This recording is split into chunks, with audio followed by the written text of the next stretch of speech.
My name is Thomas Sutherland. I was the second owner. I acquired a small boutique studio in the Upper East Side called Medicine for the Soul Yoga on 84th between 2nd and 1st. Medicine for the Soul was originally started by two sisters in 2018, in September 2018, who were just absolutely amazing. It was Kristen and Amanda Vasquez who started the studio, and they had just come out of their training, their 200-hour training. Amanda was also a certified Reiki teacher. I think she was level 2 or level 3.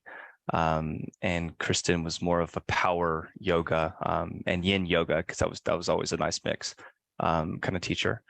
And so they wanted to open up their own space. They started teaching, probably 15, 20 classes a week when they first started. And they were also going to school, and they had full-time jobs. I know Kristen was a nurse, and I think Amanda was doing something in on more of a legal side. But they had their hands full, as we tend to do as New Yorkers. We tend to do many things at once. But after a year, they had about 5, 6 teachers. They were, when I started to become interested, when they put up the studio for sale, they had about 11, 12, 13 classes a week. And they were just doing whatever they could to, keep it going. And they really wanted to see Medicine for the Soul continue on. They didn't want to close it. I think financially they weren't making ends meet, just by the studio's revenue itself. And then they just had so much going on. I think they really needed to finish school, and they wanted to, they had some other priorities going on. And they're also new to New York, which was not easy. It takes time. They say you don't become a New Yorker until you're there for 10 years, right? Walked your millionth step around the city. So I came in, and we had a really, really nice agreement. I acquired the studio. So we started on September 1st. My partner, my girlfriend, Siobhan, was a really big helper, kind of a mentor in a way, kind of a coach, because she was also living in, she was there for like 11 years, and this is around the time that her and I met and started hanging out and started dating. And we just took on this project with a lot of inspiration, and it was something that I had always wanted to do. My first training was in hot yoga in 2012. So I think at this point, 2023, I've been practicing yoga for about 14 years, been teaching, or was teaching, for about 11. And this was something I always wanted to do. So I acquired Medicine for the Soul, and I met with the teachers. We carried on with the same schedule, and I've always seen people go into a business acquisition, and they just change things, considerably and instantly. But I knew that you have to keep the essence of what the business is, the essence of what Medicine for the Soul is, and the energy and the community, and what it means. And just kind of worked out that my vision was very much in alignment with what Kristen and Amanda were doing, and giving a lot of freedom to their teachers, delivering more authentic yet affordable classes. I know there's some not very affordable classes in New York. It can range in price, but we were surrounded. At the time, I was also managing a studio. Don't tell them. I was managing the YogaWorks Upper East Side studio, and I acquired Medicine for the Soul at the same time. So I was during my lunch break, I would run up to 84th Street from 78th Street to go clean the studio, then run back to go check in for the 12:30 class kind of thing. And then afterwards at 5, I'd leave, because there's classes until 8:30, 9 o'clock. And then after I'd leave around 5 or 6, and they're all good for the evening with the front desk staff. I'd run back up and then check people in for the 6:30 and the 7:30. It's just nuts, as we do. But it was a great experience. I really enjoyed having the studio. We like I said, we acquired in September 2019. So this was just a few months before the big change. which was, I still remember the date. It was it was a Tuesday. It was a March 16th, which is when, we all got the call and the message that we had to shut down. But, we basically went from September, I think February was our first profitable month. It was incredible. We went from, 11, 12, 13 classes a week with 5, 6 teachers, including myself, to 22 teachers and about 45 classes a week. So it was just it's just a massive turnaround. And, what I was saying is we were surrounded by kind of the best yoga in New York. We were surrounded by, we had Yoga Works down the street. We had Lululemon that just, not Lululemon, what are they called? Laughing Lotus, that's the one. So they opened up on 80, I think they're on 84th and Lexington, actually. They're on 84th and Lex. And then you had Pure Yoga, which was on 86th and 3rd. And you had a couple other, mom and pop boutique studios down the street on 1st. Anyway, you had kind of the best, and they had Core Power, which was, taken over. They're like Subway, and they're just on every corner. And, we just had the best yoga in New York kind of right around us. I think the only one that was missing probably would have been Yoga Vita. We also had Y7, which is right there. There's also a studio in 86th and Lex. So anyway, we had all these, competition, and we're just a small ground floor, very visible, very, very open, very loud, space on 84th Street. And it was a quiet street, but still being kind of front and center. You basically just walk in. There's no lobby. You're in the studio. It was about 900 square feet. And yeah, it was an incredible experience. But yeah, so come February, we start making a profit. Things are looking good. I'm like, all right, cool. Actually, to be honest, I started looking for a second space. I started looking on the west side because I think that was an area that had a lot of potential for small yoga studios like this. And I looked at about 4 or 5 different spaces. And nothing really felt right. Nothing kind of gelled with me. And then, things started to kick off, and, that was history. So when the pandemic came, it's a funny story. It's a funny, but not so funny story. I remember the weeks prior to, March 16th, there was a lot of just uncertainty. I'm sure everyone remembers that, especially if you're running a business. There's a lot of, in a very hands-on, intimate type of business, where people are very close, and, there's a lot of air being shared, a lot of, sweat and, whatever, germs, I'll say. And it's very uncertain, and people didn't really know what COVID was. And you could kind of, you remember all that, like you started to hear rumors and like stories about what's going on. And, I made a choice early on that, look, it's your choice as a teacher. If you want to teach, you are welcome to teach. I have to run a business. I have to pay rent. We're not going to get any break for our rent.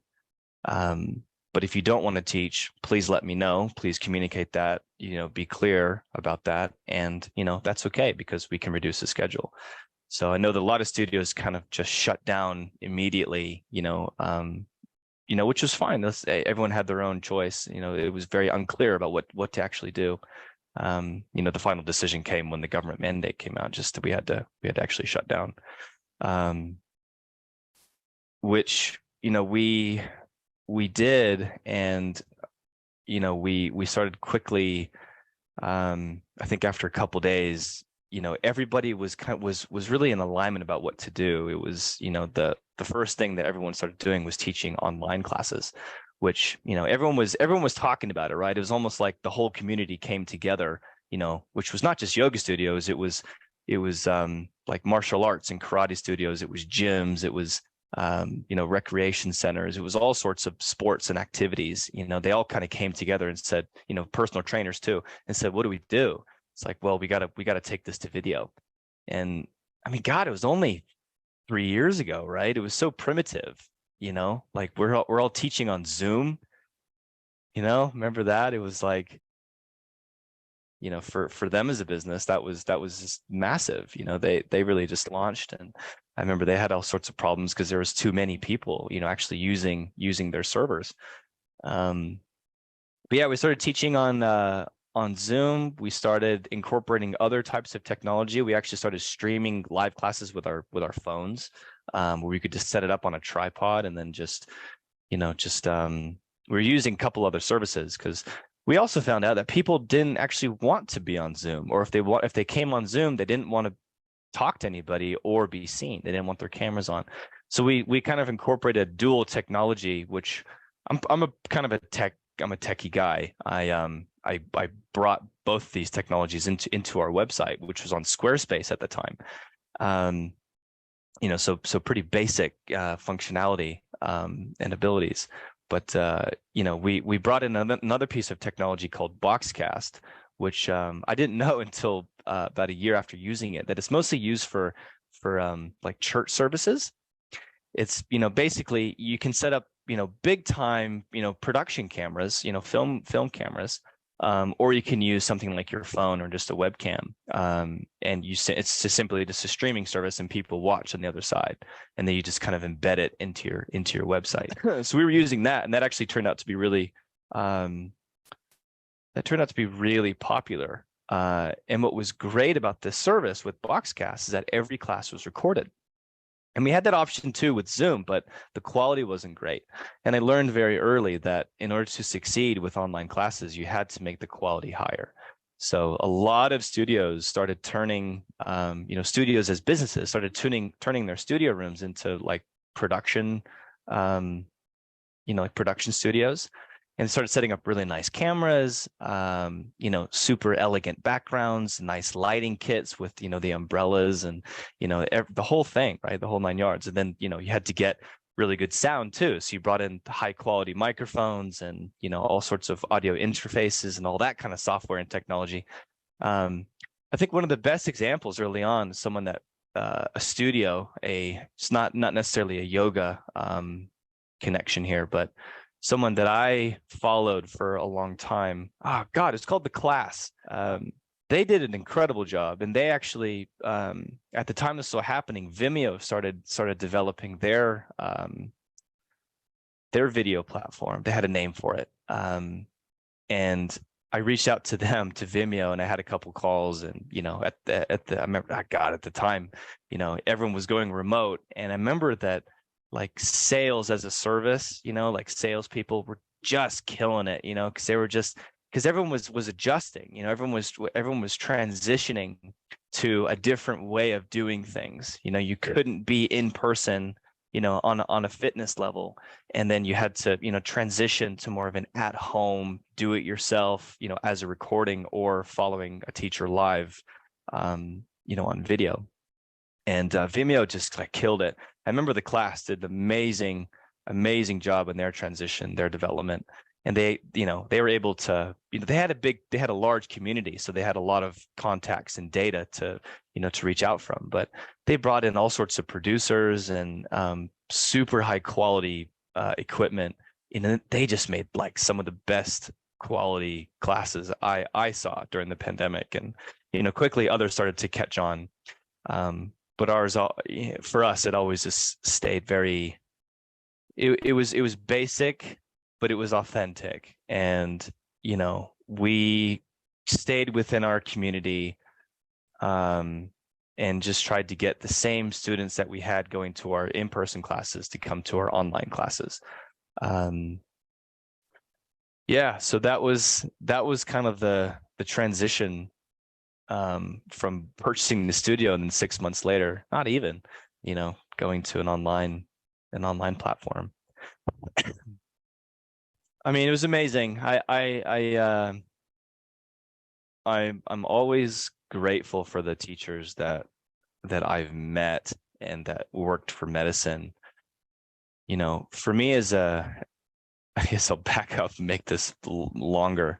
For me as a teacher and as a studio owner, I'd managed different studios for other people, including YogaWorks, which was a public company before they, I think they might still be, or they might have gone private. I think there are only like 1 or 2 studios left of YogaWorks. One's in Los Angeles. I think they're mostly in online platforms too, as well. But for me, one of the big question was, when I developed a schedule, especially for medicine, it wasn't. I tried not to make it about me, tried not to make it about what I wanted to see being taught, or the curriculum that I wanted to deliver. I always asked the teacher the question, "What are you teaching?" I know you're 200-hour, 500-hour trained. That's great, cool. There's millions of us, right? But what are you teaching? Like, what's the purpose of your class? Like, why do students come to your class? What do they get out of it? And I don't ask this question until I've taken their class probably 5 or 6 times. I try not to give any feedback for, at least a few weeks so I can get to know the person. And then what happens is, when they start coming into, when we start having that conversation, they start coming on board with medicine. I give them the freedom to create their own class, from the title of the class to the description to what they teach. And when I take the class and I give feedback, I'm always just looking out for, what are you teaching? What's the authentic voice that you have in this class here? So for me, it's not so much as a workout as it is kind of a message, or a certain teaching, and it can be physical, it can be emotional, spiritual, psychological, whatever it is, or it can be nothing. Sometimes teaching nothing is the best thing. But that was how we developed our schedule, and that's how we kind of grew our community. So I was very grateful that our teachers stayed with us, and actually, like, we're so happy to teach online, and we're so persistent, through, gosh, it was probably over 2 years, that we operated online. Yeah, it was incredible. I mean, there's a couple stories I'll share, that happened along the way that kept elevating us to the next level. Medicine started to, I think the energy always stayed the same, but its purpose shifted. Its foundation changed. I mean, it stayed the same as a studio and as a platform for people, students to come and learn yoga and to experience yoga for what it is that the teachers were delivering, right? But its purpose, the way that it found others changed along the way. And yeah, it was just incredible. So I'd say, probably, I think in the very beginning, probably 60%, of probably 60-70% of the teachers that we had initially stayed with us. And I started to transition the site over to WordPress, which is kind of a more open source. It's a very popular, what most websites are built on nowadays. And I started to dig into like how Netflix works, and they use a hosting service called Amazon Web Services. It's owned by Amazon.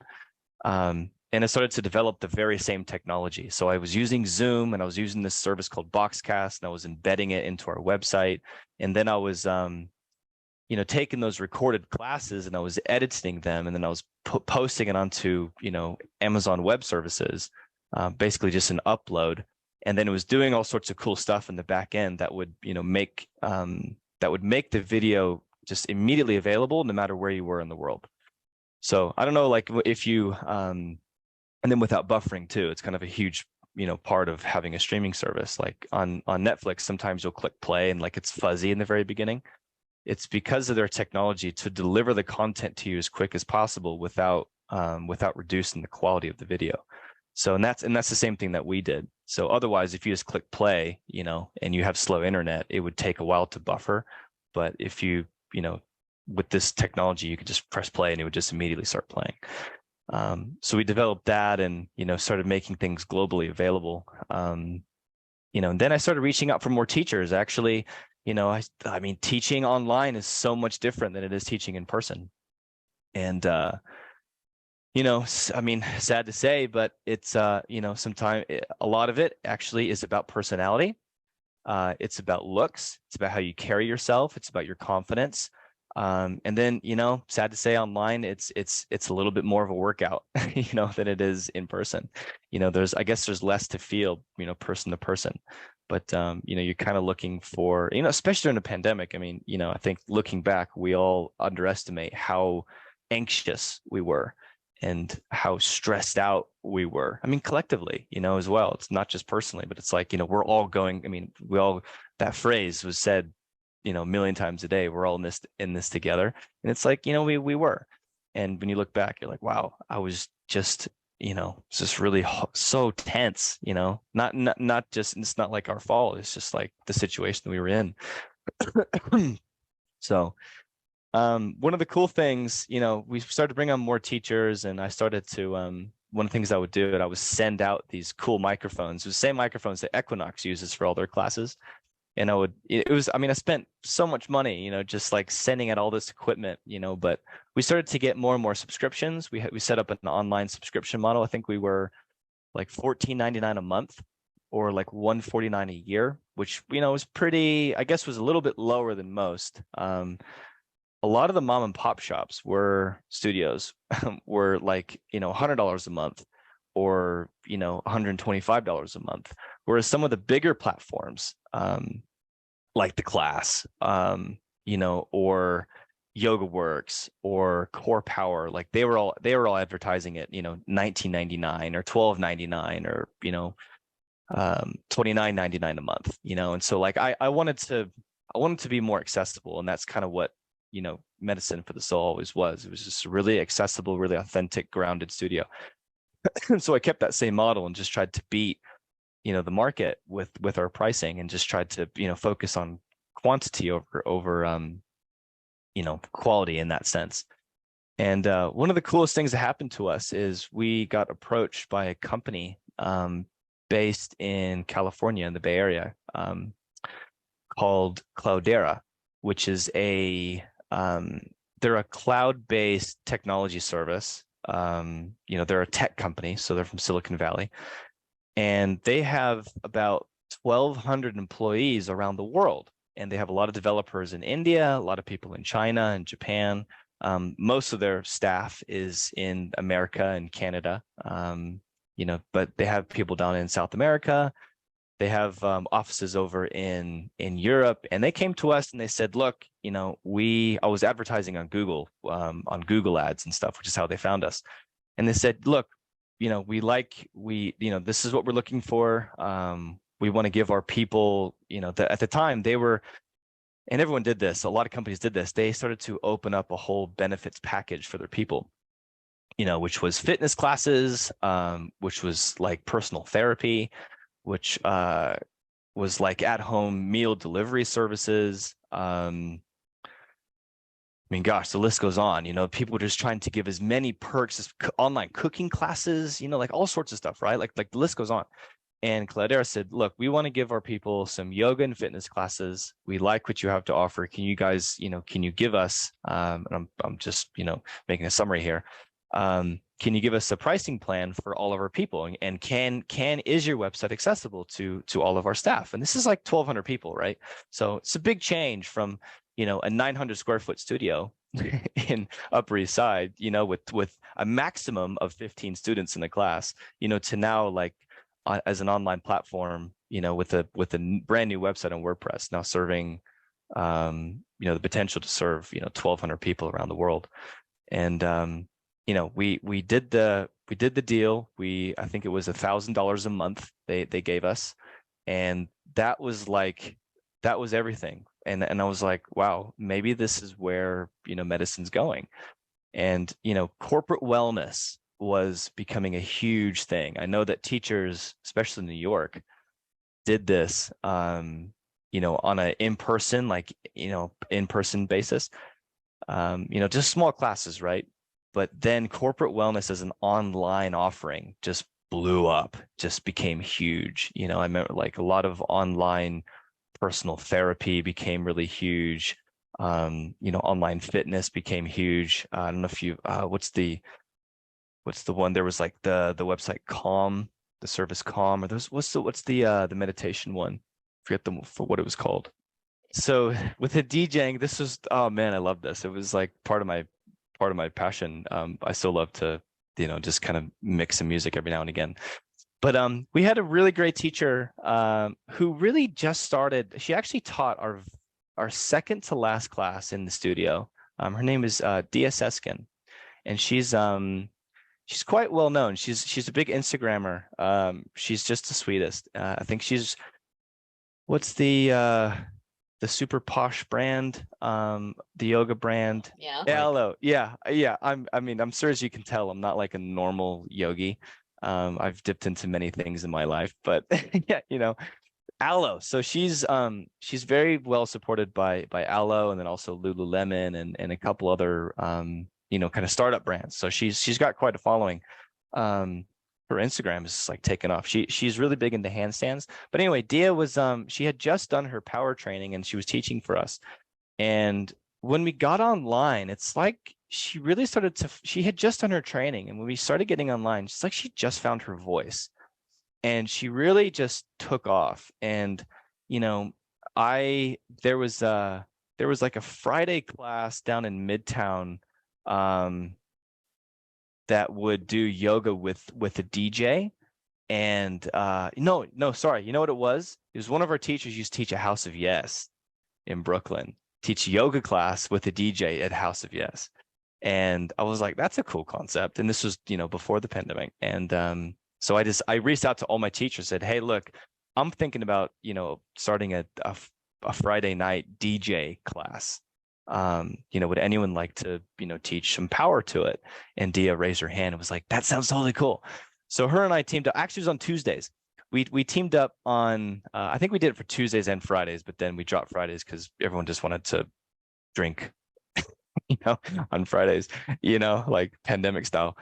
And yeah, Tuesdays we did. I think it was power power to the beat or something, or beat to the power. I forget what it was, but it was amazing. And we had some really cool classes.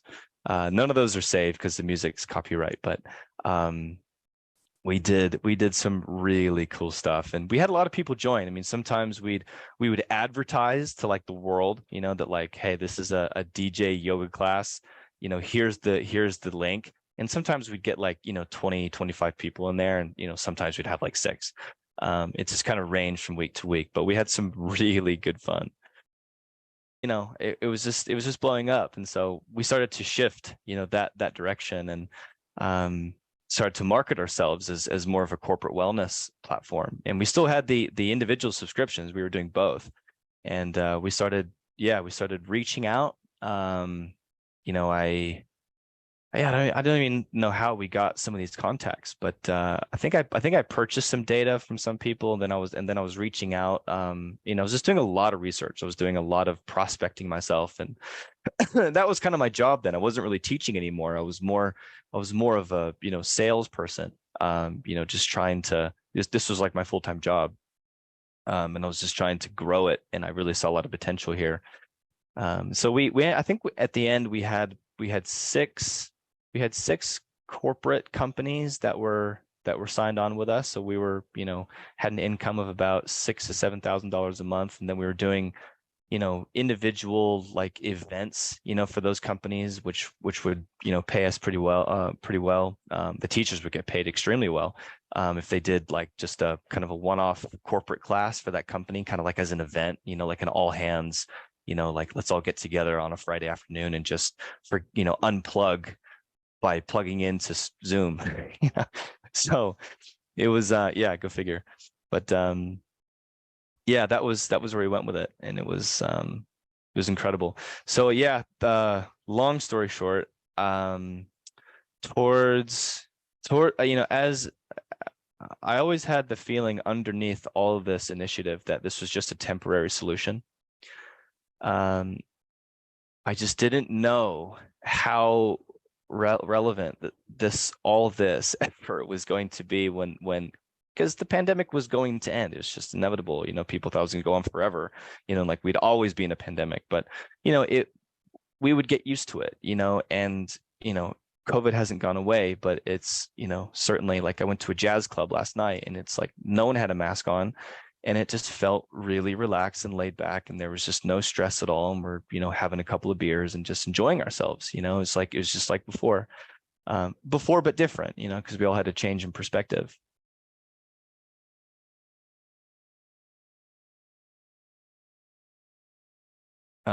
So yeah, as things kind of started to wind down, some personal events happened in my life. My father passed away, and I ended up taking over his business. He had a small business in the Bay Area, in California. At that point, you know, I was trying to actually transition medicine over to one of our teachers, who I thought would do a really nice job in running the studio, you know, kind of long term for herself and the partner that she wanted to team up with. But it kind of just fell through. You know, we didn't quite get everything together by the time that I needed to have things together. You know, otherwise there's going to come an additional cost to myself to just, you know, kind of keep delaying things. But yeah, so I've shut down the site. Medicine for the Soul is no longer a website or a URL. But I did put, I think there's a few hundred, I think there's close to 300 classes, videos on YouTube. So it's all free. Yeah, it's pretty cool. So I've taken kind of, you know, all the on-demand classes that we specially edited, and, you know, classes that I would like sit there with my music mixer and like DJ, you know, background music to, you know, for some of our classes. And so it's cool. So yeah, it's just Medicine for the Soul Wellness on YouTube, which is pretty cool. So I think we have like 265 subscribers and few hundred videos. I'm not active. I really keep it there as an archive, as a memento, you know, just for nostalgia, just to kind of go, oh, cool, you know, like look at all that we did, you know, in a very short period of time while considering.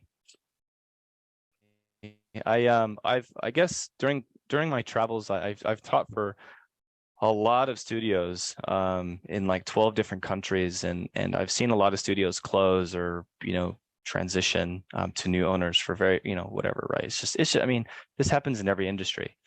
You know, I sometimes, you know, for me, like closing medicine was also a closing of, you know, for me, it was kind of an end of a chapter, and I knew it, and it was like, it was a really nice thing. And I, you know, it was kind of sudden because I had to shift over to my dad's business and, you know, and work through my dad's passing. But I think that's kind of the message there is you know, your studio or where you practice or what you owned or what you had, you know, really has also brought you to where you are now.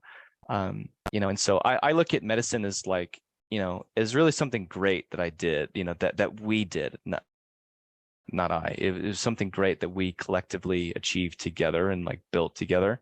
You know, me, my girlfriend, my partner Siobhan, and, you know, the many teachers. I mean, I just can't thank all of them enough. You know, I think for, you know, for the future aliens that come back and they, you know, look at a frozen over New York City and say, wow, you know, look at what they used to do with their bodies. You know, I'd like them to know that, you know, there was something really special happening on 84th Street. It was pretty cool. And there's a lot of great people and a lot of great students. And it was a lot of fun. It was a lot of hard work, a lot of blood and sweat and tears, as any business is, but it was so worth it. And you know, it's kind of a rite of passage for myself, and I think for a lot of the teachers that taught there. And I think I think we're all better for it. So